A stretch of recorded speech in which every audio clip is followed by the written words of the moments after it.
Hello class 10th aspirants, क्या तुम्हें भी चैप्टर 1 के इन टेक्स्ट क्वेश्चन में प्रॉब्लम हो रहा है? तो ये वीडियो तुम्हारे लिए कंप्लीट सॉल्यूशन होने वाला है, क्योंकि इसमें हम लोग इन टेक्स्ट क्वेश्चन से रिलेटेड बात करने वाले हैं, जिसका थंबनेल में तुमने फिगर देखा होगा। तो चलो फटाफट से वीडियो को स्टार्ट करते हैं। बट उससे पहले अगर तुम कंप्लीट वीडियो का सॉल्यूशन देखना चाहते हो, यानी कि हर एक इन टेक्स्ट क्वेश्चन साथ ही साथ एक्सरसाइज के क्वेश्चंस का भी सॉल्यूशन करना चाहते हो, तो कंप्लीट प्लेलिस्ट का लिंक मिलेगा तुम्हारे डिस्क्रिप्शन में, तो एक बार डिस्क्रिप्शन जरूर चेक कर लेना। फिलहाल स्टार्ट करते हैं question number 1। A solution of substance एक सब्सटेंस एक्स है जिसके सॉल्यूशन का यूज किया जाता है फॉर व्हाइट वॉशिंग के पर्पसेस के लिए। और ये सिंपल सा है कि व्हाइट वॉशिंग के पर्पसेस के लिए जो एक सब्सटेंस एक्स होता है जो वाटर में मिलकर सॉल्यूशन बनाता है, वो सब्सटेंस एक्स कुछ और नहीं बल्कि कैल्शियम ऑक्साइड होता है। क्या होता है? That is calcium oxide.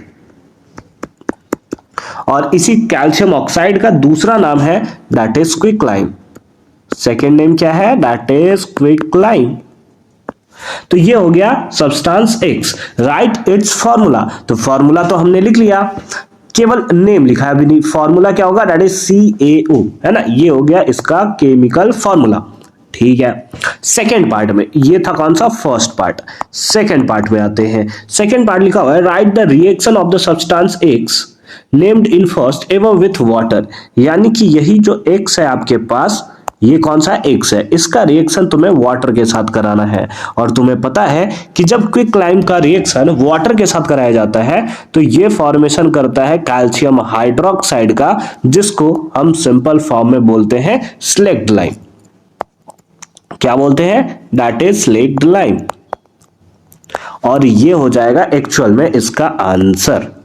तो इस तरीके से बहुत ही सिंपल फॉर्म में तुम्हें याद रखना है। अब तुम ये लिख कर मत आ जाना कि जो सब्सटेंस एक्स था वो कैल्शियम हाइड्रोक्साइड था, क्योंकि हमें यहां लिखा है a solution of substance x, है ना। सब्सटेंस एक्स का सॉल्यूशन, तो सॉल्यूशन तो कैल्शियम हाइड्रोक्साइड होगा, है ना, स्लेक्ड लाइम होगा। लेकिन जो सब्सटेंस एक्स होगा तो कैल्शियम ऑक्साइड या क्विकलाइम ही होगा। ठीक है। तो इस तरीके से तुम्हें क्वेश्चंस को पहले अच्छे तरीके से समझना है और उसके बाद आंसर करना है। आ जाओ क्वेश्चन नंबर 2 के ऊपर। सेकेंड देखो क्या है।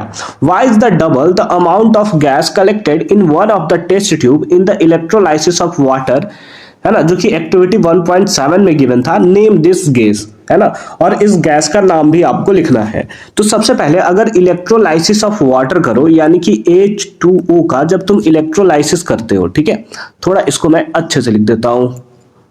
जब तुम क्या करते हो, वाटर का इलेक्ट्रोलाइसिस करते हो, इलेक्ट्रोलाइसिस मतलब क्या करना है, यहां से तुम्हें पास कराना है इलेक्ट्रिसिटी, है ना, इलेक्ट्रिसिटी तुम्हें पास कराना है। तो जैसे तुम यहां से इलेक्ट्रिसिटी पास कराओगे, ये फॉर्मेशन करेगा H2 का और फॉर्मेशन करेगा O2 का। अगर इक्वेशन को तुम बैलेंस्ड करते हो तो ये बैलेंसिंग होने के बाद कुछ इस टाइप्स का इक्वेशन का फॉर्मेशन ये करेगा। ठीक है सर, यहां तक तो फॉर्मेशन कर दिया। वैसे केसेस में अगर तुम देखो तो जब वाटर का इलेक्ट्रोलाइसिस कराया जाता है तो तुम्हें 2 वॉल्यूम हाइड्रोजन के मिलते हैं और 1 वॉल्यूम तुम्हें ऑक्सीजन के मिलते हैं, है ना। ये किसका है? 2 वॉल्यूम हाइड्रोजन का और 1 वॉल्यूम किसका है? दैट इज ऑक्सीजन का। और यही रीजन होता है कि जो गैसेस कलेक्ट होते हैं एक टेस्ट ट्यूब में, वो दूसरे टेस्ट ट्यूब के कंपेयर में डबल होते हैं। और डबल किसका होता है? दैट इज हाइड्रोजन का, क्योंकि रेशियो 2:1 है। तो बस यही आंसर हम लोग लिख देंगे। Water contains 2 parts of hydrogen, दिख रहा है तुम्हें, and 1 parts of oxygen. Therefore, during the electrolysis of water, the amount of hydrogen gas collected in one of the test tube is double that of oxygen. यानी कि hydrogen का जो amount होगा, hydrogen का जो वॉल्यूम होगा, वो double होगा as compare to the oxygen produced and collected in the other test tube. Hence the name of this gas is hydrogen. कौन सा होगा? That is H2 gas. And this is the right answer of this question. I hope कि ये part भी तुम्हें एकदम clear form में समझ में आया होगा कि कैसे हमने इसका सॉल्यूशन किया है। मिलते हैं आपसे अगली वीडियो में एक और इंटेक्स क्वेश्चंस के सॉल्यूशन के साथ। कंप्लीट प्लेलिस्ट का लिंक मिलेगा तुम्हारे डिस्क्रिप्शन में, तो एक बार डिस्क्रिप्शन तुम जरूर चेक कर लोगे।